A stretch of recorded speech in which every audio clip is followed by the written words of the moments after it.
Hola Edison, ¿cómo está? Muy buenas tardes para todos. Harvey, amigo, qué gusto verte a los años, aunque sea de manera virtual. Mucho tiempo de que no nos hemos visto, pero qué genial tenerte por aquí, aunque sea por medio virtual en mi computador. Edison, muchísimas gracias a usted, a la Corporación PER. La verdad es que estoy muy contento de poder acompañarlos desde Bogotá, Colombia, el día de hoy. Además que hubo un día bastante movido en Colombia, ¿no? Porque amanecimos con un sismo bastante fuerte. Aprovecho la oportunidad para invitarlos a que sigan actualizando sus planes familiares de emergencia, sus planes organizacionales de emergencia, que esto nos permite desarrollar una respuesta oportuna cada vez que se requiere que se presente una situación adversa. Entonces, no, Edison, muchísimas gracias a ustedes y estoy aquí entonces atento para iniciar. Genial. Y bueno, no es que nada, vamos a solventar una pregunta que nos hicieron, ya se las vamos a hacer llegar y en el intermedio la responderemos para que todos tengan este conocimiento, ¿de acuerdo?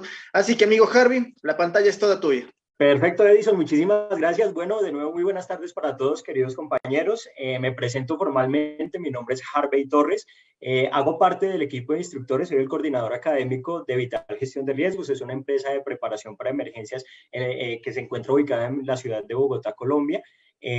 Hay que tener en cuenta que este proceso de capacitación o esta charla que vamos a desarrollar el día de hoy es una charla de trabajo en espacios confinados. Es una charla que va a ser muy participativa, vamos a intercambiar muchos criterios, muchos puntos de vista. Debemos recordar que primero no tengo la verdad absoluta. Es importante tener en cuenta que estos espacios, como lo decía nuestro compañero expositor en la intervención pasada, estos espacios son de aprendizaje de doble vía. Yo puedo compartir con ustedes un conocimiento, pero también estoy recibiendo muchos conocimientos de ustedes. Además que me parece muy interesante poder reconocer algunos estándares, algunas normas que tienen ustedes en diferentes países y en diferentes localidades donde se encuentran ubicados. Entonces me parece que es bastante interesante. Bueno, ¿cómo vamos a desarrollar este ejercicio? Vamos a manejar dos contextos para que lo tengamos en cuenta. Vamos a ver algunos temas que son muy técnicos del trabajo en espacios confinados, algunos temas normativos universales, normativos locales para el caso de Colombia, para los participantes que nos acompañan desde Colombia, y también vamos a tener algunos espacios donde vamos a tener que interactuar. ¿Qué quiero decir con eso? Vamos a tener un video donde vamos a hacer un análisis situacional, un análisis de caso. Esto fue un caso que se presentó hace unos años en un municipio de Colombia y que yo les voy a mostrar para que lo analicemos, para que podamos identificar qué es lo que deberíamos hacer para mejorar eso, para que no vuelva a suceder. Y también vamos a tener algunas actividades lúdicas para que podamos compartir, intercambiar también esos conocimientos adquiridos. ¿Listo? Bueno, vamos entonces a dar inicio, ahora sí, con la intervención. Vamos a hablar primero de algunos fundamentos técnicos. Lo primero que debemos reconocer es la definición de espacio confinado. A mí me gusta utilizar palabras muy normales debido a que cuando nosotros vamos a hablar con los trabajadores, pues no podemos enredarlos con palabras muy técnicas, muy especializadas. Por el contrario, lo que buscamos es que ellos entiendan fácilmente cómo trabajar de manera segura en un espacio confinado. Entonces vamos a definirlo de una manera muy rápida. Espacio confinado, en palabras comunes, en una jerga popular, podemos decir que el espacio confinado es un lugar completamente cerrado, ¿cierto? Y ese lugar cerrado es un lugar que no está diseñado para la habitabilidad o la presencia continua de los trabajadores. ¿Qué queremos decir con esto? Que básicamente es un lugar al que de pronto en algún momento un trabajador de nuestra empresa tiene que ingresar, tiene que desarrollar una operación puntual, un trabajo puntual, pero este espacio no está diseñado para que el trabajador permanezca por largas horas, por toda una jornada, o que digamos, tenga que permanecer ahí cierto número de días a la semana. Por el contrario, no está diseñado para esta situación. ¿Qué vamos a encontrar y cuáles son las características de esos espacios confinados? Primero, por lo general, estos espacios confinados son espacios que se encuentran restringidos y limitados. ¿Qué quiere decir restringido y qué quiere decir limitado? Restringido en cuanto a la dimensión y a la forma. Cuando hablamos de dimensión, por lo general son espacios que son con una dimensión muy pequeña, donde solamente puede entrar el trabajador con su cuerpo completo, obviamente, pero puede permanecer unos minutos o, digamos, cierto tiempo limitado. Y por otro lado, también nos hablan de la forma, son espacios digamos que no tienen una condición ergonómica ideal para que el trabajador pueda desarrollar su operación. Posiblemente el trabajador no va a poder permanecer de pie o va a tener que estar colgado o suspendido, ¿cierto? O de pronto va a tener que estar arrodillado por ciertos minutos o tiene que estar acostado. Entonces no están diseñados y están limitados frente a esa dimensión. También frente a la cantidad. ¿Qué queremos decir con el tema de la cantidad? Posiblemente hablamos de espacios que tienen una entrada que es la misma salida, ¿cierto? Y esa entrada que es la misma salida, pues es muy pequeña y a duras penas puede ingresar o pasar el trabajador por ahí y pare de contar. ¿Qué otra característica encontramos?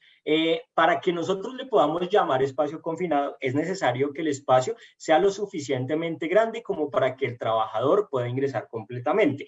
Puede ser que entre de manera vertical, de manera horizontal, que entre suspendido, ¿cierto? Pero que todo su cuerpo permanezca dentro de ese lugar. En ese caso, podemos decir que la persona está dentro de un espacio confinado. Ahora, ya entendiendo la definición de espacio confinado, que sabemos que es un espacio que no está diseñado para la habitabilidad del trabajador, pues vamos a ver entonces una clasificación de estos espacios confinados. Vamos a ver una clasificación de acuerdo a las propiedades físicas y una clasificación de acuerdo a su gravedad. Cuando hablamos de las propiedades físicas, podemos decir que encontramos espacios confinados abiertos. Cuando hablamos de espacios confinados abiertos, estamos hablando de lugares a los que se puede acceder de manera vertical o horizontal, pero que son muy profundos y al ser muy profundos se dificulta la ventilación natural. Es uno de los casos, la imagen que yo les pongo en pantalla en este momento, estamos viendo un pozo. Este pozo, vemos que el punto de entrada o el lugar de entrada es bastante amplio, pero vemos que también es muy profundo, ¿cierto? Y al ser profundo, pues la ventilación natural empieza digamos, a deteriorarse o no va a ser tan efectiva como se quisiera. ¿En qué otros lugares podemos encontrar espacios confinados abiertos? Podemos encontrar fosas sépticas, podemos encontrar trabajo en zanjas, por ejemplo, ¿cierto? Cuando estamos hablando del sector de la construcción, podemos encontrar fácilmente zanjas que superan el 1.2 metros de profundidad y ustedes saben que entre más profundo, pues va a deteriorarse también esa ventilación natural que podemos encontrar en dado caso. Bien, ahora, esa es la primera clasificación de acuerdo a los aspectos físicos. La segunda está asociada con los espacios confinados cerrados. ¿Qué es un espacio confinado cerrado? Es un lugar que no está diseñado para la habitabilidad del trabajador, pero que posiblemente va a tener una pequeña abertura o va a tener solamente un punto de entrada o una zona de entrada que puede ser la misma salida y por lo general también se dificulta mucho, pues obviamente la ventilación natural precisamente por esa abertura tan pequeña. ¿Cuáles son los ejemplos más comunes que podemos encontrar en los espacios confinados cerrados? Podemos encontrar, por ejemplo, el caso de los túneles, ¿cierto? El caso de los tanques.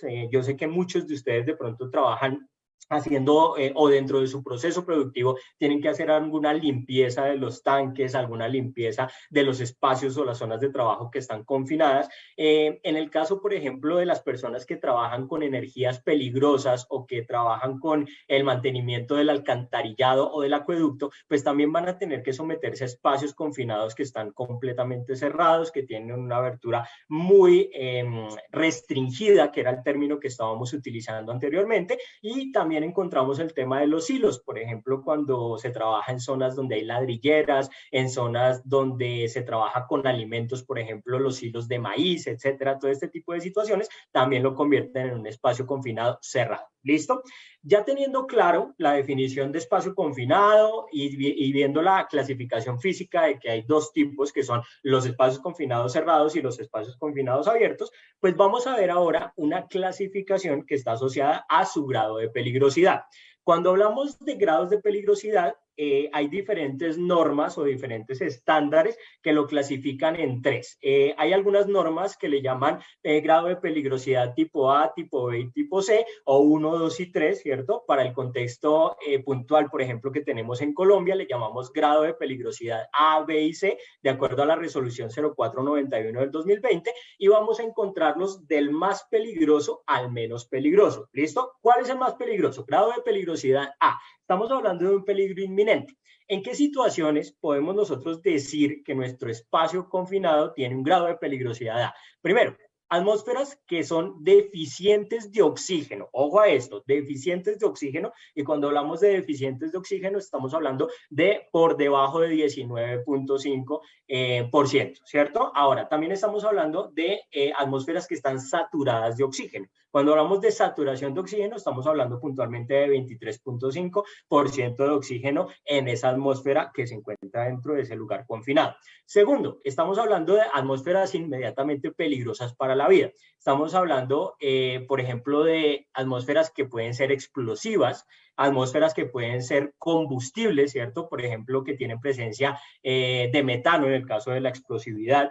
Sustancias tóxicas, estamos hablando de sustancias que podamos encontrar de origen químico, reactivo, radioactivo, que se encuentren dentro de esa zona. Y el tema de las energías peligrosas. La verdad es que he conocido muchos casos donde las energías peligrosas son un factor negativo para el trabajo en espacios confinados. Por ejemplo, persona que trabaja para una empresa de energía, está desarrollando una actividad de limpieza en uno de los ductos de conducción eléctrica, ¿cierto? Se supone que ellos debieron hacer un bloqueo y etiquetado de sus elementos, resulta que no hicieron ese bloqueo y etiquetado y lamentablemente hay una descarga eléctrica que puede afectar a ese trabajador con base o digamos asociado a esas energías peligrosas. El material que envuelve, atrapa, sumerge a un trabajador, estamos hablando por ejemplo del tema de los hilos. Caso puntual, un trabajador o dos trabajadores que están desarrollando una labor en un silo de una ladrillera, ¿cierto?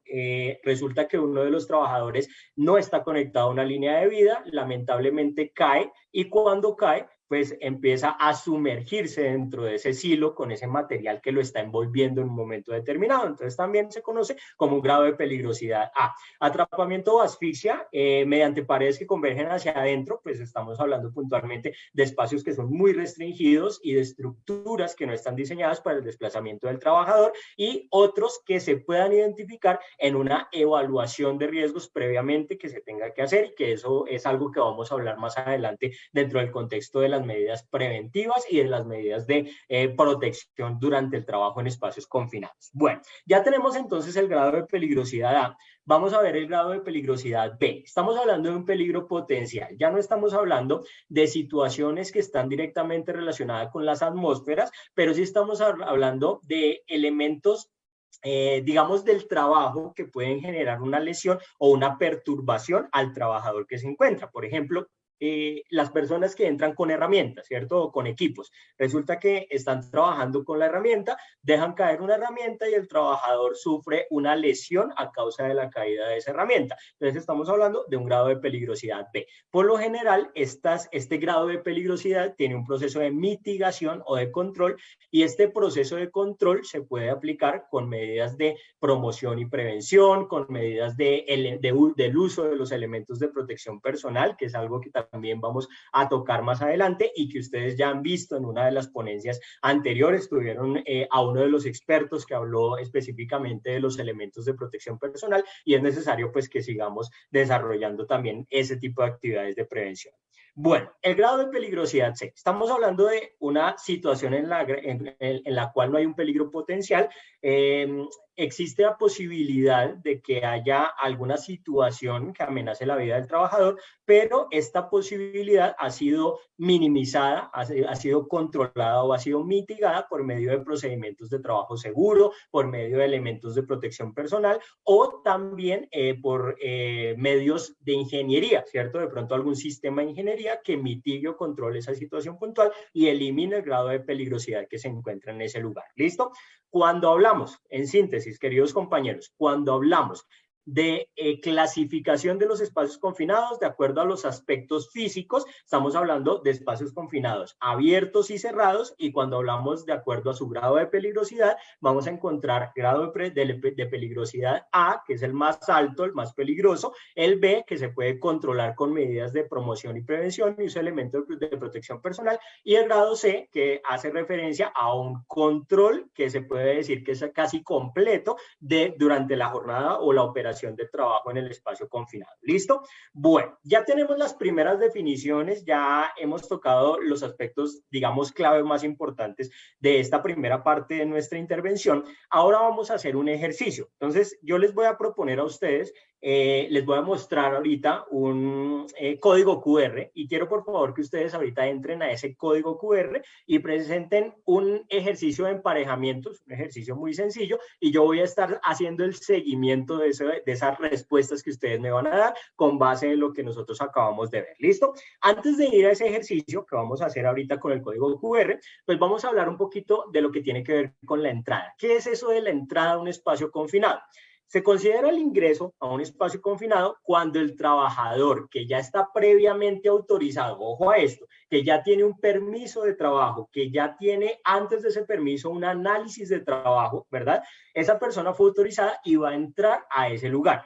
Cuando la persona cruza el plano de acceso de dicho punto o de dicha entrada, ya se considera como un ingreso a un espacio confinado. ¿Qué quiero decir con esto? Que si yo ingresé todo mi cuerpo por ese espacio, en este caso por ese ducto que ustedes están viendo ahí, eso se considera ingreso a un espacio confinado. Pero si por el contrario, yo no ingresé todo mi cuerpo, pero ingresé mis extremidades inferiores, también se está considerando como un ingreso a un espacio confinado. Entonces aquí estamos viendo la imagen que yo les puse. Permítanme, yo rayo por aquí un momentico la... Uy, qué pena. Ay, ¿qué pasó acá? Permítanme un segundito. Ok, creo que no me deja hacer...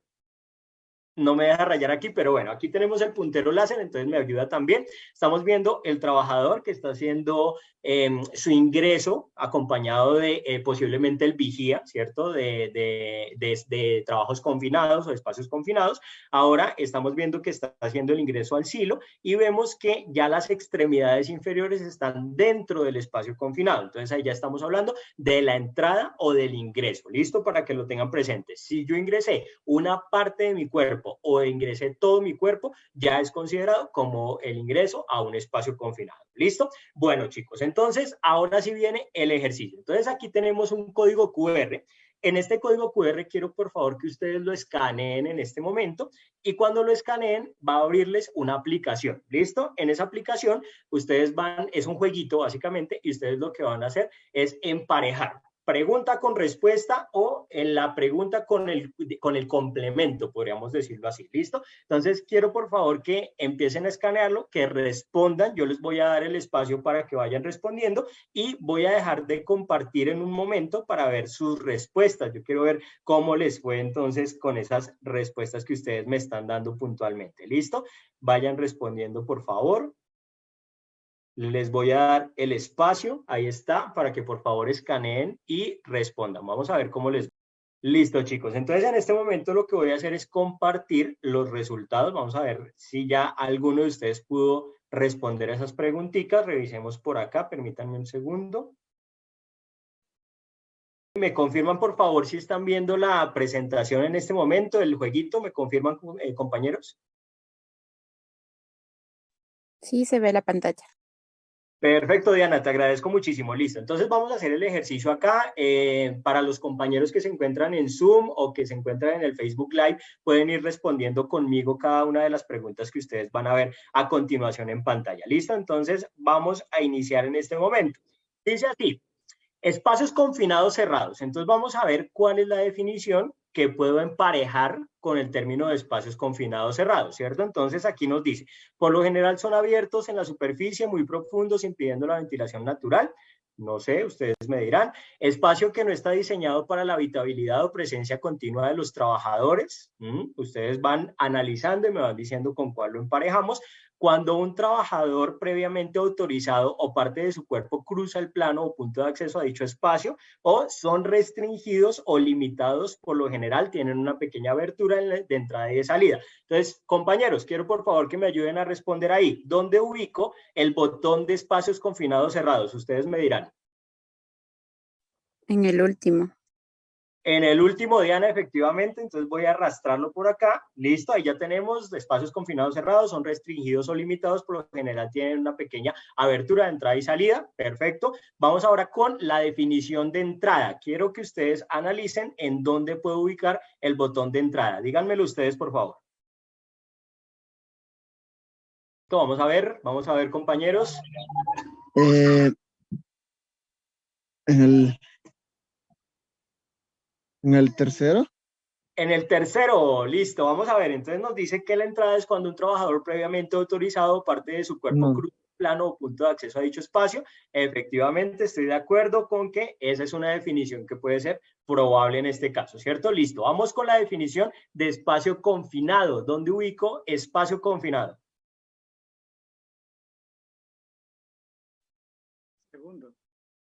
El segundo, vamos a ver, dice así: espacio que no está diseñado para la habitabilidad o presencia continua de los trabajadores. Efectivamente lo ubicamos por acá, y digamos, por ende ya vamos a ubicar el último botoncito. Entonces, un espacio confinado abierto, por lo general son abiertos en la superficie, muy profundos, impidiendo la ventilación natural, ¿cierto? Aquí vamos a enviar la respuesta y efectivamente podemos coincidir, podemos ver que son unas respuestas correctas. Listo, chicos, quería hacer este pequeño ejercicio para ver cómo estaba ese proceso de atención a la primera parte de esta intervención. Entonces, como les dije, vamos a estar haciendo varias actividades. Quiero, por favor, que estén muy concentrados, pues, para que puedan responder. ¿Listo? Voy a quitar por aquí esta presentación y continuamos entonces con nuestra intervención. Permítanme un segundo.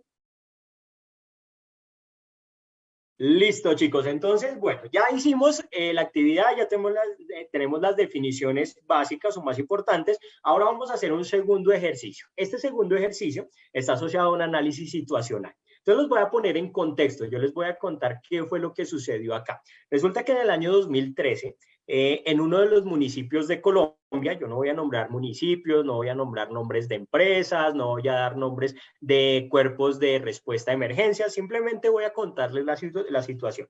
Resulta que en el año 2013 se presentó una emergencia en uno de los municipios de Colombia. Resulta que habían unos trabajadores de una empresa de una ciudad principal que estaba desarrollando una tarea en una ciudad alejada de esa ciudad principal, y resulta que lamentablemente uno de los trabajadores que estaba dentro de la alcantarilla, en este caso, tuvo una inhalación de gases tóxicos. Esta inhalación de gases tóxicos lamentablemente lo llevó a la muerte, pero quiero que ustedes vean el video. Yo les voy a poner a ustedes ahorita el video para que ustedes entiendan completamente el contexto. Después de que ustedes vean el video, entonces vamos a ver qué fue lo que pudo haber fallado, y vamos a ver también qué se puede hacer, qué podríamos hacer nosotros desde la organización, desde la empresa, para poder eliminar esas posibilidades, para poder eliminar esas situaciones que puedan poner en riesgo a los trabajadores dentro del contexto laboral. Entonces, voy a poner el video en este momento para que ustedes lo puedan ver, queridos compañeros. Permítanme lo comparto. Listo. Bueno, ¿me confirman, por favor, si está el video en pantalla para poderlo reproducir? Sí. Muy bien, muchísimas gracias. Listo. Mucha atención, por favor, para que podamos hacer el análisis posterior. Este martes, cerca de las 9 de la mañana, el Cuerpo de Bomberos de Ipiales recibe el llamado de emergencia desde el terminal terrestre de pasajeros. Se trata de José Heriberto Valladares, un operario de una empresa contratista, quien ha permanecido durante varios minutos al interior de una alcantarilla, donde al parecer adelantaba trabajos de inspección para una empresa privada para la cual trabaja hace tan solo 8 días. Un obrero, digamos, de una empresa de Bogotá que estaban haciendo un levantamiento al nuevo culver, quedó atrapado en esa alcantarilla, pues él baja sin ningún tipo de protección, sin medidas de seguridad. Una patrulla del Cuerpo de Bomberos, conformada por el teniente José Oviedo Rosero y su compañero, el bombero Víctor Rosero, son los primeros en atender el llamado de emergencia. El teniente José Oviedo, un experto y recorrido bombero de rescates en áreas confinadas, es quien baja para intentar salvar la vida del operario Valladares. Minutos más tarde, y ante la complejidad de las labores de salvamento, llegan más de 10 unidades del Cuerpo de Bomberos a reforzar las tareas de rescate. Y posteriormente se llaman los bomberos, los cuales en su rescate, también la alcantarilla muy angosta, quedan atrapados. El primero en ser rescatado es el operario José Heriberto Valladares, quien al parecer habría muerto al interior de la alcantarilla, ya que no respondió a los esporádicos intentos de reanimación de los que fue objeto algunos minutos después de haber sido rescatado.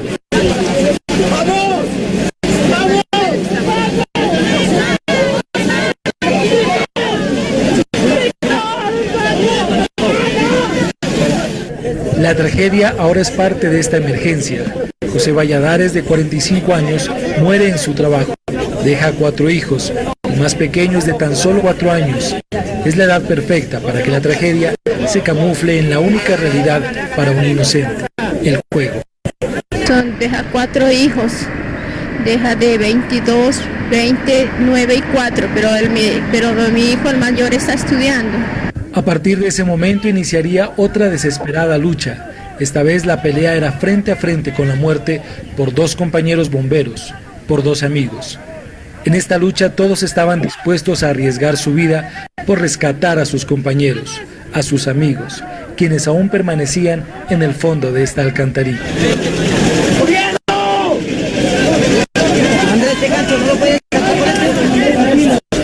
Tranquilo, hermano, vamos, tranquilo. Tranquilo, vamos, Batás, tranquilo, vamos, asegúralo bien. No sabes asegurarlo, vamos. Pero la muerte también estaba dispuesta a pelear y esta vez se empeñó para cobrarle al cuerpo de bomberos tantas batallas por ellos ganadas.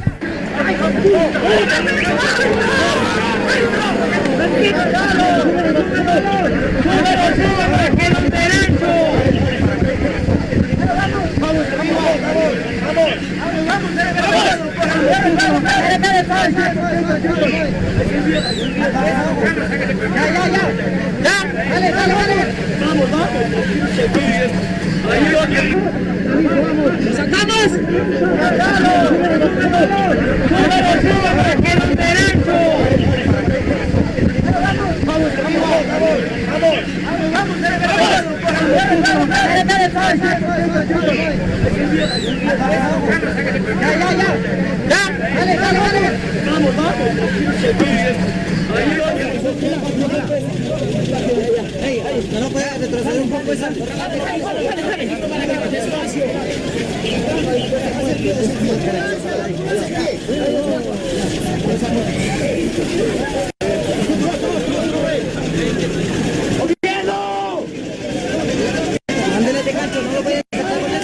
Según el reporte de los médicos de urgencias, llegó sin signos vitales, presentando un cuadro de asfixia por intoxicación, al parecer por gases tóxicos, entre estos podría ser el metano.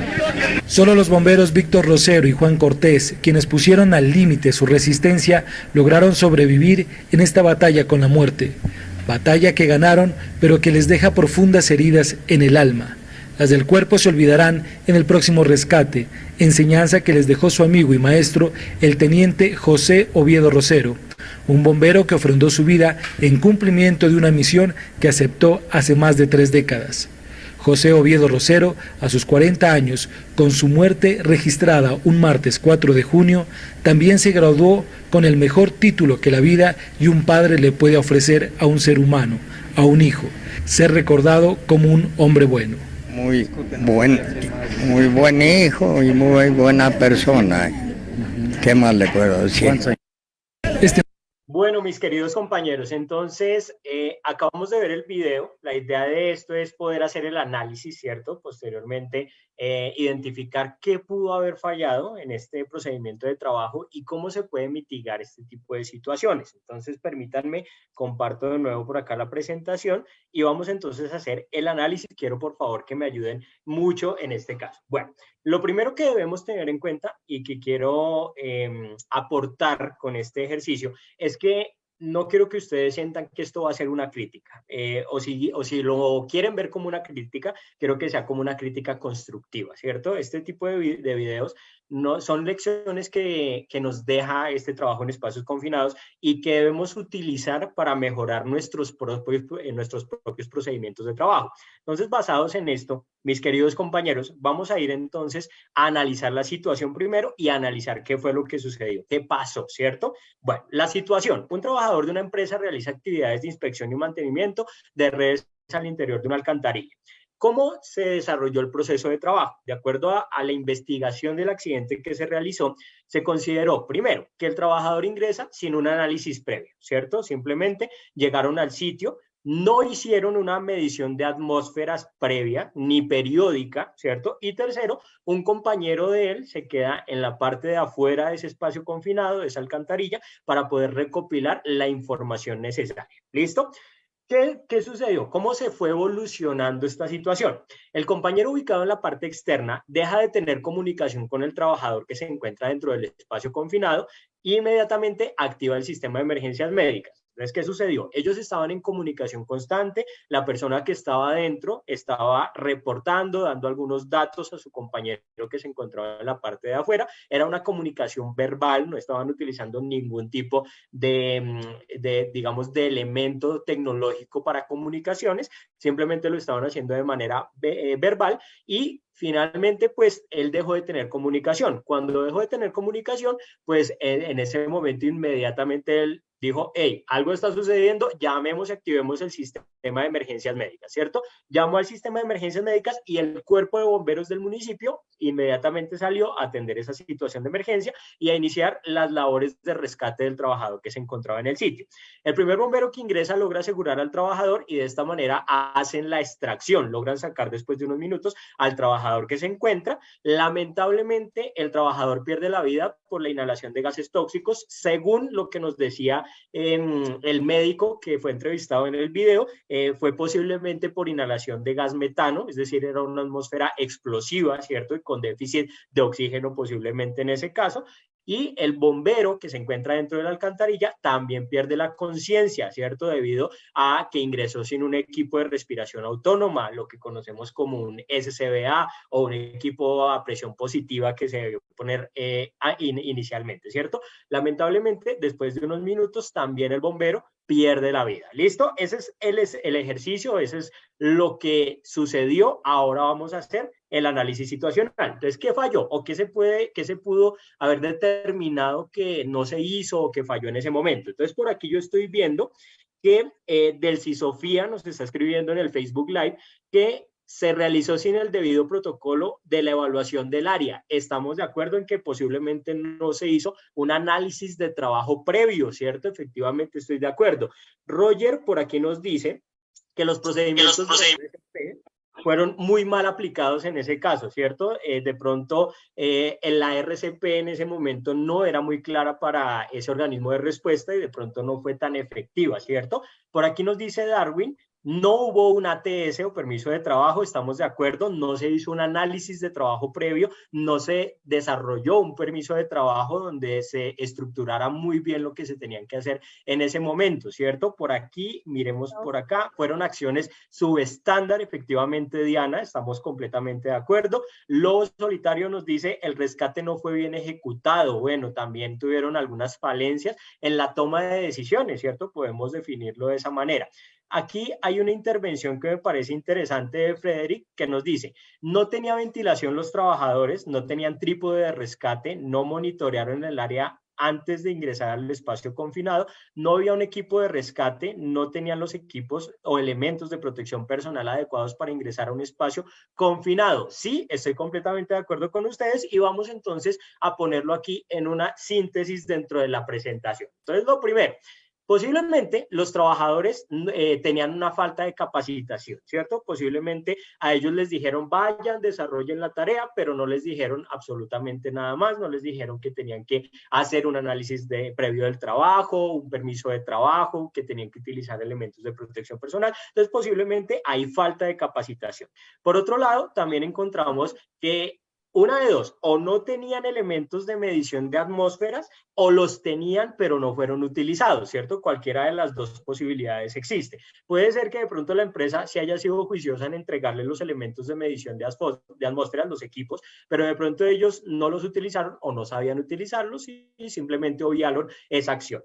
La tercera, ausencia de elementos de protección personal. Si ustedes notan, cuando sacan al trabajador, notamos nosotros que el trabajador sale sin ningún elemento de protección personal. No tiene casco, no tiene arnés, no tiene absolutamente nada, ni de elementos de protección contra caídas, ni de elementos de protección personal en ese caso, ¿cierto? Entonces, una de dos, o no les dieron, o no tenían, o no los usaron, ¿cierto? También existe esa posibilidad. Y finalmente, hablamos de nuevo del análisis de trabajo previo, ¿cierto? Cuando nosotros hacemos un análisis de trabajo juicioso, responsable, pues nosotros determinamos cuáles son los riesgos, los peligros que están asociados a esa área de trabajo en espacios confinados, determinamos cuáles son las acciones que se deben seguir, cuáles son las acciones también de mitigación que se tienen que seguir, y algo muy importante es que se tiene que analizar el procedimiento de rescate y el plan de emergencias que se tiene que aplicar en caso de que uno de los compañeros sufra alguna situación en ese momento determinado. Entonces estamos de acuerdo con lo que ustedes dijeron también en el chat de Facebook Live y también en el chat de la aplicación de Zoom. Bueno, ahora bien, ¿cómo se puede evitar una situación similar? Pues lo que nosotros hacemos casi siempre es coger las acciones o lo que falló, ¿cierto? Lo que pudo haberse mejorado y empezar a analizar cómo se puede mejorar cada acción específica, ¿cierto? Entonces, si nosotros hablamos de que falló posiblemente la capacitación de estos trabajadores, pues lo primero que nosotros tenemos que hacer es capacitar, entrenar y reentrenar a nuestros trabajadores dentro de los trabajos en espacios confinados, ¿cierto? ¿Qué quiero decir con esto? Por ejemplo, yo los voy a poner en contexto sobre la resolución 0491 del 2020. Esta resolución establece unos procesos de capacitación para las personas que van a desarrollar esa labor en espacios confinados. Entonces, por ejemplo, ahí va la primera, el trabajador entrante, que es esa persona que va a ejecutar la operación o a ejecutar la labor. Esa persona debe tener un curso de 16 horas, ¿cierto? Ese trabajador entrante toma su curso de 16 horas, pero no solamente va a tener ese curso. Previamente a él exigen unos exámenes médicos ocupacionales para trabajo en espacios confinados y adicional a eso también debe tener un curso de trabajo seguro en altura, ¿cierto? Son los prerequisitos para poder desarrollar ese proceso de capacitación de 16 horas. Ahora, aparte de ese trabajador entrante, tenemos una figura que se conoce como el vigía, ¿cierto? Ese vigía de trabajos en espacios confinados, que es muy diferente al vigía ocupacional, eso es importante tenerlo en cuenta. Una cosa es el vigía de seguridad y salud en el trabajo y otra cosa es el vigía en trabajo en espacios confinados. Este vigía también debe tener un curso, por lo general es un curso sobre todo administrativo de trabajo en espacios confinados que tiene una duración de 8 horas y adicional a eso tenemos un supervisor. Ese supervisor, que es un profesional en el área de seguridad y salud en el trabajo, por lo general tiene o debe tener el curso de trabajo seguro en alturas de trabajador autorizado, ¿cierto? Además de eso, o adicional, debe tener el curso de trabajador entrante. Fíjense, no puede hacer de una vez el de supervisor, tiene que hacer primero el de trabajador entrante. Y luego de que tenga sus cursos, ahí sí puede acceder a un curso de 20 horas que es de supervisor de trabajo en espacios confinados. Entonces, lo primero que podría mitigar esa situación es la capacitación. Si yo capacito, entreno y le recuerdo a los trabajadores cómo desarrollar la operación, pues disminuyo ese nivel de vulnerabilidad que tengo frente a esas amenazas, podríamos decirlo de esa manera, ¿cierto? Segundo, el uso y mantenimiento y calibración de los equipos de medición de atmósferas. Todos los trabajadores, todos los empleadores deben, ojo a la palabra que estoy utilizando, todos los trabajadores deben suministrar a sus trabajadores entrantes y a sus supervisores y a sus vigías equipos de medición de atmósferas. Eso no se puede poner en duda. Es que no es que si quiero, es que debe suministrar esos equipos. Y esos equipos deben estar en perfecto estado, deben también los trabajadores tener conocimiento en el uso de esos equipos y obviamente deben estar calibrados permanentemente para que puedan reportar inmediatamente si hay alguna condición insegura dentro de ese lugar donde se va a desarrollar la operación.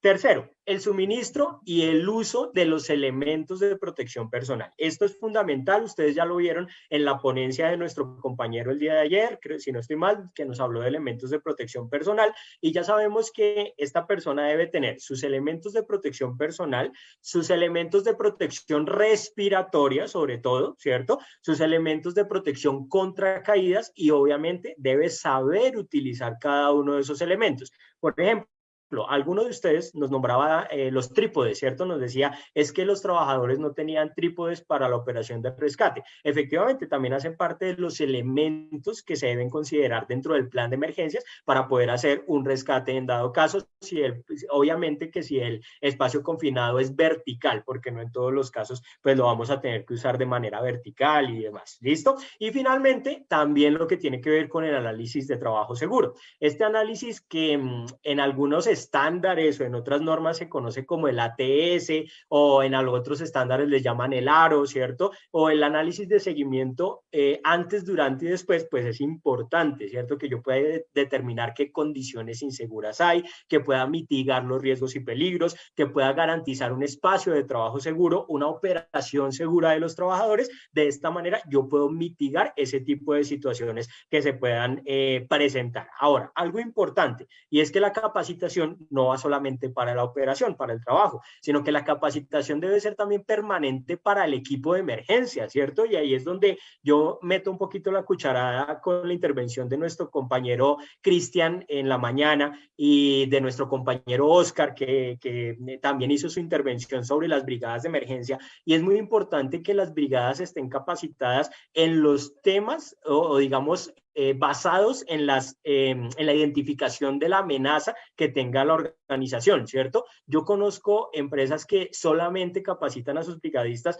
en primeros auxilios, en control de incendios y en evacuación. Y resulta que su proceso productivo tiene energías peligrosas, tiene trabajo en alturas, tiene trabajo en espacios confinados. Entonces es importante que realmente yo entrene o capacite mi brigada con base en lo que realmente puede suceder dentro de la organización. Y obviamente que se cuente con los elementos o con los equipos adecuados también para que puedan hacer una respuesta oportuna dentro del contexto de la atención de esa emergencia. ¿Listo, compañeros? Bueno, ya tenemos entonces ahí el análisis. Esto es algo que nos permite generar un aprendizaje, una acción de mejora para que nunca nos vaya a ocurrir a nosotros. Como les dije inicialmente, el ánimo de este ejercicio no es criticar, sino por el contrario, extraer la información para mejorar y para que no nos vaya a suceder a nosotros de pronto en ese contexto laboral. El exceso de confianza, tenemos que eliminarlo también dentro de ese aspecto de trabajo en espacios confinados. Por aquí nos dice Delcy,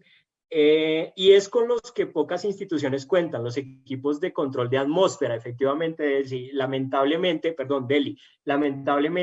en nuestro país, creo que tú eres de Medellín si no estoy mal, en nuestro país tenemos la resolución 0491 del 2020 que establece los criterios puntuales del trabajo en espacios confinados, y a partir de esa resolución se supone que todos los empleadores o todas las empresas que desarrollen labores en espacios confinados pues deben contar con este tipo de equipos que garantizan la seguridad de los trabajadores en este tipo de ambientes puntualmente. ¿Listo?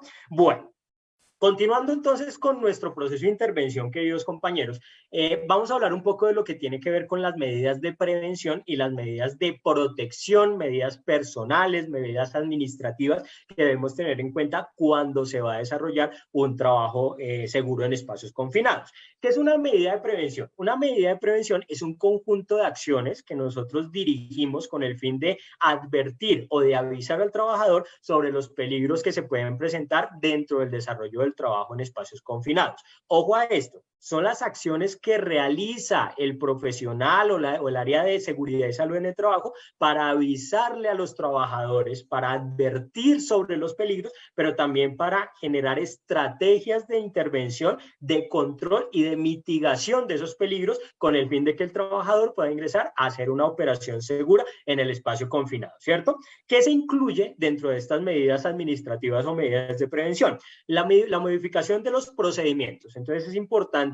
que si ustedes van a entrar a un silo o van a entrar a un tanque a hacer una limpieza, ¿cierto? Pues que ustedes establezcan en el ATS, en el permiso de trabajo, puntualmente cómo se va a desarrollar el procedimiento de trabajo. Pero también debemos analizar cómo debe establecerse el plan de emergencias, cómo debe establecerse la evaluación de los riesgos y de los peligros que se encuentran en ese lugar para poder mitigarlos o poder controlarlos, ¿cierto? Aquí que se incluye también dentro del contexto administrativo, perdón, se incluyen también las medidas de ingeniería. Cuando hablamos de medidas de ingeniería, estamos hablando de esos controles desde la fuente que tiene que hacer la organización para garantizar un trabajo seguro de las personas cuando este es cotidiano sobre todo. ¿Listo? Por ejemplo, empresas que tienen que hacer una limpieza periódica de sus tanques, pues deben garantizar unas medidas administrativas de ingeniería para que sus trabajadores puedan desarrollar esa labor de mejor manera. ¿Listo? ¿Qué más incluye dentro de las medidas de prevención? Hablamos de la rotación del personal. No siempre debemos tener al mismo personal desarrollando el trabajo en alturas, el trabajo en espacios confinados. No siempre debemos dejar al mismo trabajador todas las 8 horas haciendo la limpieza del tanque, porque esto también desde el punto de vista psicosocial puede afectar al trabajador, desde el punto de vista de exposición puede afectar al trabajador. Entonces se tiene que garantizar un cronograma de rotación del personal dentro del contexto de trabajo en espacios confinados. Segundo, la señalización y la delimitación del área de trabajo. Nuestro compañero Oscar, que tuvo la intervención anterior, también les hablaban a ustedes o les comentaban que era fundamental desarrollar aspectos de señalización y de demarcación de las áreas de trabajo, ¿cierto? Pues resulta que aquí cuando hablamos de espacios confinados, nosotros utilizamos diferentes estrategias. Una que es la señalización. Cuando hablamos de señalización, estamos hablando de avisos, ¿cierto? Que yo pongo, que yo ubico para decirle a las personas qué es lo que está pasando, qué es lo que está haciendo, qué es lo que se debe hacer, cuáles son las medidas de precaución en esa área de trabajo. Y la otra es la delimitación. ¿Qué es la delimitación? Delimitar. Estamos hablando de poner conos, de poner colombinas, no sé cómo le llamen ustedes en sus diferentes países, de poner cintas de peligro que permitan delimitar, ojo que estoy utilizando varias veces el término, que permitan establecer cuál es el área de trabajo donde se va a desarrollar esa operación de trabajo en espacios confinados. Por lo general, esto va combinado, ¿no? Vamos a tener la señalización acompañada de la delimitación. Si vamos a garantizar una entrada y una salida, pues debe estar delimitada la entrada y la salida y señalizada, ¿cierto? Que este va a ser el punto de acceso, que a partir de este momento debe ingresar con sus elementos de protección personal, etcétera, etcétera. ¿Listo? Adicional a eso, vamos a tener controles de acceso. Cuando hablamos de controles de acceso, estamos hablando de controles que pueden ser humanos, tecnológicos, ¿cierto? Para poder garantizar que solamente estén las personas que realmente van a ser parte del trabajo en espacios confinados o que van a ser parte del procedimiento de seguridad o el protocolo de seguridad que se debe garantizar para esos trabajadores entrantes que están haciendo su labor en espacios confinados. Adicional a eso, pues aquí hablamos entonces de la famosa APA, ¿cierto? O el famoso APA, que es el análisis de peligros de la actividad. Lo decía anteriormente, nosotros tenemos diferentes términos, hablamos del ATS, que es el análisis de trabajo seguro, o en otras empresas le llaman el ARO, que es el análisis de riesgo por oficio. Pues resulta que en espacios confinados, por lo menos en el contexto colombiano, le llamamos dentro de la resolución 0491 el análisis de peligros de la actividad. Este análisis nos va a permitir identificar lo que puede llegar a suceder con el fin de controlar y de mitigar las situaciones para poder generar un trabajo seguro, ¿cierto? Esto es medida de prevención. Recuerden que el análisis de peligros no se puede hacer un año antes o no se puede hacer un mes antes. Ese análisis de peligros se tiene que hacer previo a cada actividad, que realmente el profesional, el tecnólogo, el técnico en seguridad y salud en el trabajo, junto con el supervisor, el vigía de trabajo en espacios confinados y la persona entrante, hagan el ejercicio de manera juiciosa y responsable para poder establecer el análisis de peligros y posteriormente el permiso de trabajo que se va a aplicar dentro del contexto del espacio confinado. Ese permiso de trabajo es el que va a firmar la persona entrante, va a firmar el vigía idealmente, ¿cierto? Y el supervisor de trabajo en espacios confinados y que le permite al trabajador acceder al espacio confinado de una manera segura, queridos compañeros. ¿Listo? Permítanme un segundito, yo voy a revisar por aquí un momento el chat, quiero ver cómo vamos hasta el momento.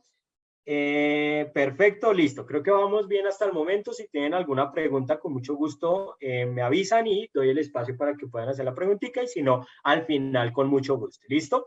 Bueno, después de las medidas de prevención, que recordamos que son las medidas con las cuales le avisamos al trabajador sobre lo que puede suceder, hablamos ahora de las medidas de protección. Cuando hablamos de medidas de protección, estamos hablando de las acciones que van o que están buscando proteger al trabajador que va a desarrollar el trabajo en espacios confinados, ¿cierto? Van a proteger al trabajador. ¿Qué podemos encontrar acá? Uno de los ejemplos más comunes que nosotros podemos utilizar en espacios confinados es lo que tiene que ver con las atmósferas seguras o las atmósferas inseguras, ¿cierto? Cuando hablamos de una atmósfera, por ejemplo, de oxígeno, aquí yo pongo el ejemplo del oxígeno, estamos hablando de una atmósfera que está entre el 19.5 y el 23.5. A eso determinamos a una atmósfera con una buena calidad de oxígeno dentro del aire respirable dentro de esa atmósfera. Pero ¿qué pasa si yo encuentro con el equipo de monitoreo una atmósfera con deficiencia de oxígeno por debajo del 19.5? Si encuentro una atmósfera por debajo del 19.5, pues inmediatamente yo tengo que generar una acción de evacuación, por ejemplo, de mis trabajadores, porque ya se convirtió en una condición insegura que tengo dentro de ese espacio confinado, ¿cierto? Tengo también o deficiencia o la saturación de oxígeno que puede estar por encima de 23.5. No es el único gas que vamos a monitorear, ¿cierto? La única atmósfera que vamos a monitorear. Podemos monitorear CO2, podemos monitorear hidrógeno, nitrógeno, podemos monitorear cualquier tipo de sustancia química que haya presente en el ambiente, y también debemos obviamente contar con los equipos de monitoreo permanente para cada tipo de atmósfera en la cual se va a desarrollar una labor. ¿Listo? ¿Qué otras acciones puntualmente se pueden considerar dentro de esas medidas de protección? Las atmósferas con gases combustibles, es importante aquí considerar los límites explosivos inferiores. Hay unas tablas que tienen diferentes normas americanas, normas europeas, la norma colombiana, que se conoce como el LIE, que es el límite explosivo inferior, y ese límite explosivo pues nos va a permitir identificar en qué momento el trabajador puede ingresar a hacer su labor y en qué momento se debe considerar una no entrada o una evacuación inmediata porque se está poniendo en riesgo, pues obviamente, la seguridad de ese trabajador. Segundo, las atmósferas con gases tóxicos generados por la operación realizada. Por ejemplo, en el caso de las personas que entran a hacer trabajos de soldadura, ¿cierto? Resulta que entra el trabajador, va a empezar a hacer soldadura dentro del tanque y resulta que de esa soldadura se están empezando a liberar unos humos, ¿cierto? Y ese humo tóxico o esos gases tóxicos pues van a afectar también la atmósfera. Esa presencia de gases también debe ser reconocida dentro de las medidas de protección, ¿cierto? También esto debe o puede venir desde el exterior. Puede ser que de pronto el área de trabajo esté comprometida porque están desarrollando otro tipo de labor, otro tipo de función cercana, y esos gases o esos vapores o esos humos pueden ingresar al área de trabajo y pueden también dañar la atmósfera y pueden comprometer la vida o la seguridad del trabajador. La tercera, los riesgos derivados de los equipos y herramientas, ¿cierto? Hablábamos de la caída de elementos, hablábamos también de los equipos que no son intrínsecamente seguros, de pronto equipos que pueden generar algún tipo de chispa, podríamos llamarlo así, y esa chispa puede generar un proceso de combustión si hay una atmósfera con gases combustibles presentes. Todo eso lo vamos a valorar dentro de esas medidas de protección. ¿Listo? Aquí tenemos un ejemplo de uno de los equipos de medición que son muy utilizados en el ámbito laboral. Este equipo de medición, pues digamos que puede llegar a ser para un solo gas o puede ser integral, ¿cierto? Puede estar diseñado para poder medir diferentes tipos de atmósferas. Entonces, ¿qué es importante y qué debemos tener en cuenta dentro de esos equipos de medición? Lo primero es que yo tengo que analizar dentro de mi análisis de trabajo, ¿cierto? Tengo que analizar, valga la redundancia, cuáles son las atmósferas a las cuales yo me puedo enfrentar. Entonces, si hay deficiencia de oxígeno, si hay saturación de oxígeno o si el oxígeno está en condiciones ideales, pues por eso voy a tener un monitor de oxígeno, ¿cierto? Un oxímetro. Si yo tengo presencia de gas combustible, si yo tengo presencia, por ejemplo, de gas metano, pasa mucho en las alcantarillas, pues posiblemente ese medidor tiene que tener condiciones para explosímetro, ¿cierto? Que mida realmente cuál es la condición de gas y si está dentro de los valores límites permisibles para poder permanecer dentro de su labor y dentro de su contexto laboral. El tercero, también puedo tener monitores para químicos específicos, ¿cierto? Los sistemas de tubos colorimétricos, que también es algo que se puede utilizar y que más adelante les voy a mostrar una imagen o una fotico donde se ven los tubos colorimétricos, y los detectores de fotoionización. Eso depende de cada atmósfera o de cada contexto que puede tener mi espacio confinado. ¿Qué es lo más recomendable? Yo tengo que hacer una medición previa, ¿cierto? Esa medición previa varía de acuerdo a los estándares o de acuerdo a las normas de diferentes países, pero por ejemplo para el contexto colombiano se dice que la medición se tiene que hacer cada 1.2 metros, ¿cierto? Esa medición previa y esa medición periódica. Y también cuando yo quiero hacer una medición periódica con mi equipo, el equipo debe estar ubicado a la altura, ojalá, del hombro. Pasa mucho que a veces los trabajadores se cuelgan el equipo en la cintura y resulta que los gases tóxicos que están inhalando pues no los está detectando efectivamente el equipo. Entonces es ideal que el equipo esté a la altura del hombro, que esté a la altura de la vía aérea del trabajador, precisamente para que puedan monitorear realmente si se trata o no se trata de una atmósfera segura en ese momento determinado. ¿Listo? Por otro lado, pues hay unas características que debemos tener para esos equipos de medición. Primero, los equipos de medición de gases deben contar con una verificación, deben mantenerse con base en las especificaciones del fabricante. Y ojo a esto es muy importante. Yo compré mi equipo de medición y resulta que lo trajo la persona que hace los domicilios de la empresa, ¿cierto? Y simplemente recibí y cogí el manual y con el manual empecé a mirar cómo funciona el equipo de medición. Resulta que no es el proceso adecuado. El proceso adecuado indica que yo debo pedir al fabricante una capacitación en el uso del equipo, que el fabricante realmente me muestre cómo se debe usar y cuáles son las condiciones en las que se debe mantener ese equipo de medición para el trabajo confinado. Eso es muy importante, ¿listo? Deben ser de lectura directa. Ojo a esto, deben ser de lectura directa. Conozco algunos equipos que hacen la medición, usted va después al computador y descarga la información en el computador. Eso no es de monitoreo de lectura directa. De lectura directa quiere decir que debe en ese momento decirle cuál es la medición que tomó de esa atmósfera en ese espacio confinado.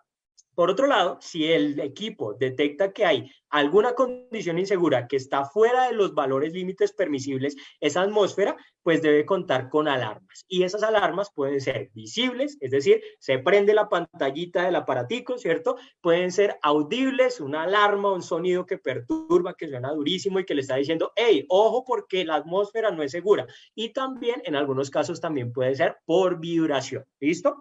Por otro lado, los equipos de monitoreo deben estar protegidos para interferencias o, digamos, si llega a haber algún tipo de interferencia que puede ser electromagnética o que puede ser de radiofrecuencia. Y hay algo muy importante y es que estos equipos deben ser intrínsecamente seguros bajo alguna de las normas que garantizan que sean seguros para poder trabajar en una atmósfera con una condición insegura. Por ejemplo, hay una norma que es muy conocida en Colombia, que es la norma ATEX. Las linternas que son intrínsecamente seguras, por ejemplo, vienen basadas en esa norma. Entonces es importante que garanticemos que sean intrínsecamente seguros todos estos equipos. Bien, aquí tenemos los tubos colorimétricos, que era lo que yo les comentaba. Estos nos permiten hacer algunas mediciones también del monóxido de carbono, del sulfuro de hidrógeno, de diferentes productos químicos que puedan haber presentes en ese lugar. Entonces yo puedo hacer un monitoreo también de acuerdo a las condiciones, ¿cierto? Eso es muy importante tenerlo en cuenta. Bueno, ya hablamos entonces de los equipos de monitoreo que hacen parte de las medidas de precaución que debemos tener para el desarrollo del trabajo. Ahora vamos a ver lo que tiene que ver con la ventilación en las áreas de trabajo en espacios confinados.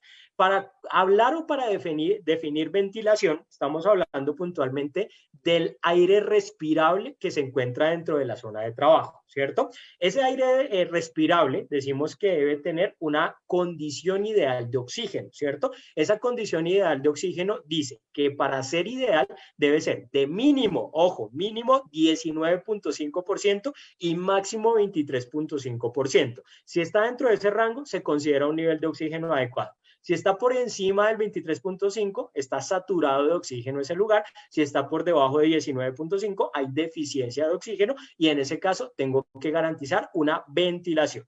Cuando hablamos de ventilación, podemos encontrar dos tipos de ventilación, las naturales y las forzadas. ¿Qué es una ventilación natural? Es aquella que, digamos, al abrir el espacio de trabajo, permite garantizar el intercambio de aire. Es decir, que el espacio o la entrada de aire es tan grande que de manera natural, sin intervención del hombre, puede haber un intercambio de aire y que, pues, digamos, se pueda mantener ese nivel adecuado de oxígeno. Esa es una ventilación natural.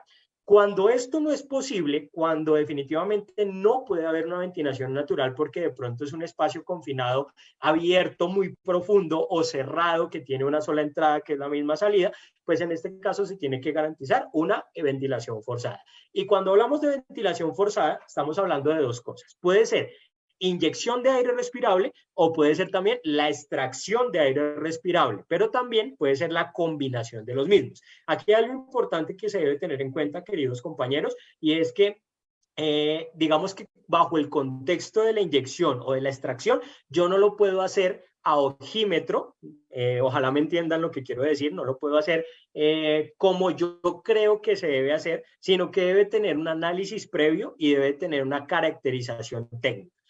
Hay un técnico que se encarga de hacer la evaluación del nivel de oxígeno, de la saturación de oxígeno que se presenta o que se encuentra dentro de ese lugar, y de esa manera se debe determinar si se tiene que inyectar aire o si se tiene que extraer aire o si se debe hacer una combinación de los dos. Eso lo debemos hacer bajo un procedimiento muy específico, no lo podemos hacer como querramos, debe ser muy técnico el procedimiento, muy planificado, porque podemos, digamos, causar algo mayor en un trabajador. De pronto había un buen nivel de oxígeno y lo que yo hice fue inyectarle más oxígeno y lo llevé a una saturación, eso puede afectarlo en dado caso. ¿Listo? Ahora bien, cuando yo, miren acá, aquí estamos viendo en esta fotico que yo les pongo, estamos viendo uno de los tantos equipos que se utilizan para hacer ventilación forzada. Entonces estamos viendo en palabras muy comunes, ¿cierto? Algo así como un equipo de ventilación que permite hacer o impulsar esa ventilación, ese aire respirable hacia el espacio confinado, pero también hay equipos que hacen lo contrario, ¿cierto? Y es que en vez de impulsarlo, lo están extrayendo. ¿Listo? En este caso. La ventilación forzada, ¿en qué casos debe ser obligatoria? Primero, cuando el límite explosivo de los vapores inflamables esté por encima de los límites permitidos, y aquí yo me voy otra vez a los LIE, que son los límites explosivos inferiores y los superiores, ¿cierto? También. Segundo, las atmósferas enriquecidas de oxígeno. Recordemos, si yo tengo más de 23.5, tengo que hacer una extracción de aire para poder llevarlo a los valores normales, ¿cierto? Se realizan trabajos con emisión de contaminantes. Hablamos, por ejemplo, de la soldadura. Ahí es muy recomendable que se tenga que hacer una ventilación forzada, entre otras situaciones que se puedan presentar de acuerdo al trabajo puntual, de acuerdo al análisis de trabajo y del permiso de trabajo que se esté aplicando en ese momento. ¿Listo? ¿Qué pasa? Aquí viene algo importante. ¿Qué pasa cuando yo no puedo hacer una ventilación con un ducto, ¿cierto? Una ventilación forzada con un ducto. No puedo suministrar aire por inyección o por extracción. Pues en ese caso, los trabajadores deben entrar con equipos de respiración autónoma, por sus siglas en español, ¿cierto? Cuando hablamos del equipo de respiración autónoma, estamos hablando del equipo que popularmente conocemos como el autocontenido o el SCBA, ¿verdad? Y se recomienda que la duración de los cilindros sea de al menos 30 minutos. Esto eso es una apreciación personal solamente. Esto es un tema un tanto subjetivo porque depende de qué tan acostumbrado esté el trabajador para el uso de un equipo autocontenido o un equipo de respiración autónoma. Puede ser que el trabajador respire de una manera muy normal, muy calmada y logre sus 30 minutos en el cilindro, como puede ser que de pronto el trabajador no se sienta cómodo, no conozca el equipo, se sienta nervioso, empiece a respirar mucho más rápido y el equipo o el cilindro se le desocupe mucho más rápido. rápido, ¿cierto? Entonces esto hace parte también de los seguimientos de trabajo que va a desarrollar esa persona dentro del espacio confinado. Por otro lado, si no tengo la posibilidad de que los trabajadores entren con un equipo de respiración autónoma, el famoso SCBA, pues podemos también utilizar un equipo que tenga una combinación de una línea de aire con suministro de presión positiva. Entonces, fíjense acá que este trabajador está entrando con su equipo de presión positiva y tiene una manguera larga que le permite ingresar con un aire respirable, un aire seguro, que no está asociado con la atmósfera que se encuentra en ese lugar determinado. ¿Listo? A eso hacemos referencia, mis queridos compañeros, con la ventilación forzada. ¿Listo? Bien. Ya para ir entrando en la parte final de este proceso de capacitación, vamos un poquito corridos de tiempo todos los expositores, entonces ya entrando en la parte final de este proceso de trabajo en espacios confinados, pues vamos a ver otros aspectos que son fundamentales para el desarrollo del trabajo. Por ejemplo, el uso de una iluminación adecuada. Recordemos que el contratante, ¿cierto? O el empleador debe garantizar una iluminación adecuada dentro del contexto del trabajo en espacios confinados. Cuando hablamos de iluminación adecuada, estamos hablando de lámparas, estamos hablando de linternas, estamos hablando de unos sistemas de iluminación externos que permitan que el trabajador pueda desarrollar su labor de manera segura, que tenga toda la visual de lo que está haciendo y de lo que debe hacer en ese lugar donde se encuentra. Segundo, la comunicación. La comunicación debe ser idealmente por medio de radios, de equipos de comunicación en frecuencias HF, VHF, UHF, ¿cierto? Pero que sean equipos, vuelvo y lo repito, intrínsecamente seguros, que no vayan a generar ningún riesgo adicional para el trabajador que se encuentra allí dentro. Bien, y finalmente entramos en un contexto que ya ustedes han venido trabajando en las intervenciones anteriores, y es lo que tiene que ver con el plan de emergencias para el trabajo en espacios confinados.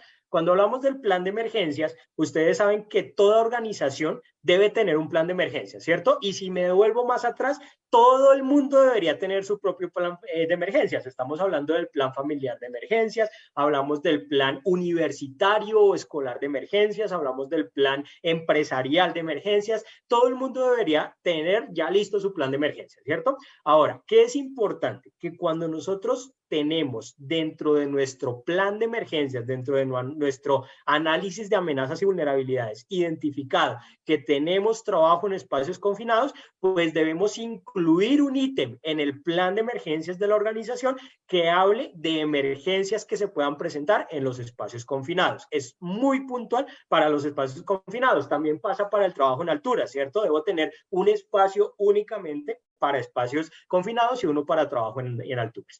¿Qué debe tener o qué debe contener ese plan de emergencias que incluya esas posibles situaciones que se presenten dentro del contexto de los confinados? Debe tener una rama que se conoce como la rama preventiva. En la rama preventiva lo que yo hago es analizar lo que puede llegar a suceder. Los compañeros, les pido por favor estar pendientes de sus micrófonos. Muchísimas gracias.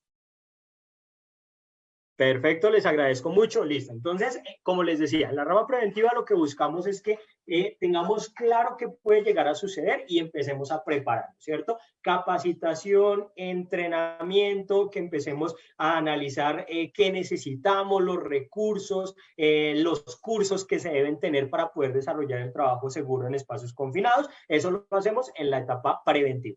Luego pasamos a la etapa pasiva o estructural, que básicamente es donde el trabajador está desarrollando su labor, ¿cierto? El trabajador está bajo condiciones de permisos de trabajo, de análisis de trabajo previo, ¿cierto? Y estamos, digamos, en un periodo de calma porque se está desarrollando la labor de una manera segura y que está planificada, ¿cierto? Y luego entramos a la tercera, que es la rama activa de control de la emergencia. Posiblemente alguna situación se presentó, hay alguna condición insegura, se cometió algún acto inseguro, pues en ese momento es donde la brigada de emergencias debe entrar y debe actuar. Y aquí vienen dos cosas importantes.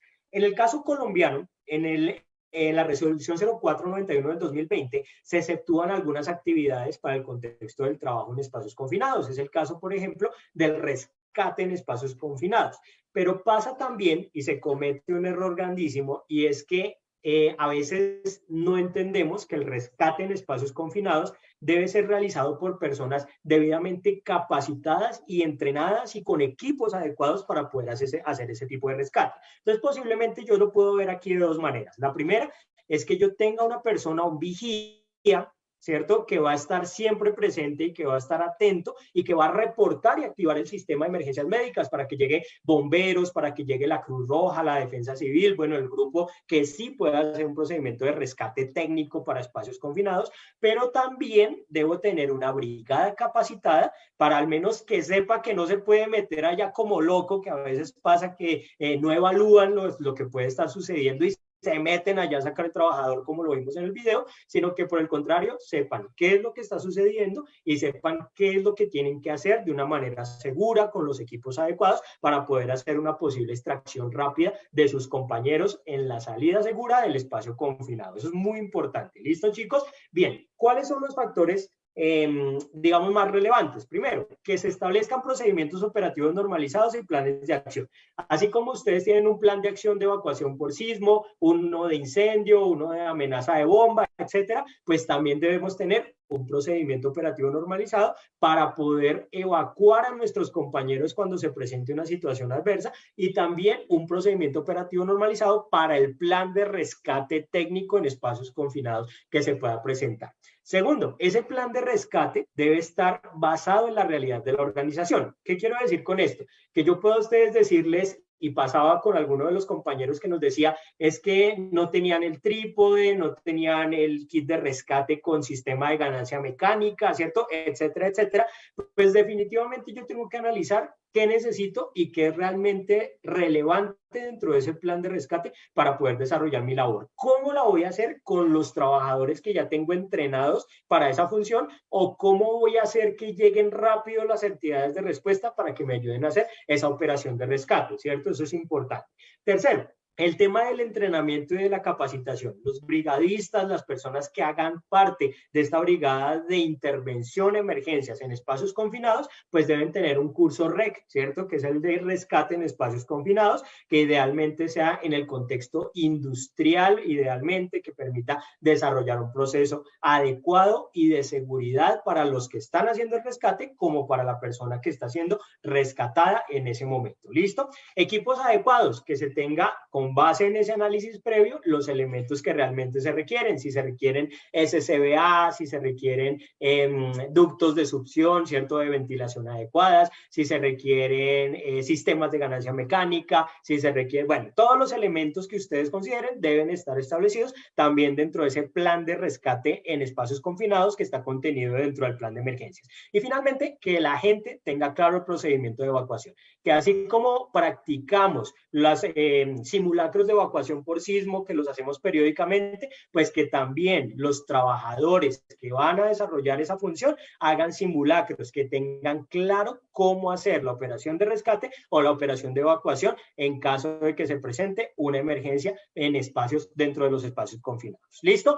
Mis queridos compañeros, con esto entonces estamos finalizando la intervención. Si ustedes lo notan, es algo muy breve. Idealmente, pues esto es un tema que abarca muchísimas situaciones, muchísimas condiciones, pero aquí pudimos ver la generalidad, lo más importante. Agradezco de nuevo a la Corporación PER por la invitación, de verdad que estoy muy agradecido por permitirme hacer esta intervención. Muchas gracias a todos ustedes por su atención, por su participación, y bueno, quedo atento entonces a los hermanos Celi, no sé quién me recibe. Muchísimas gracias a todos.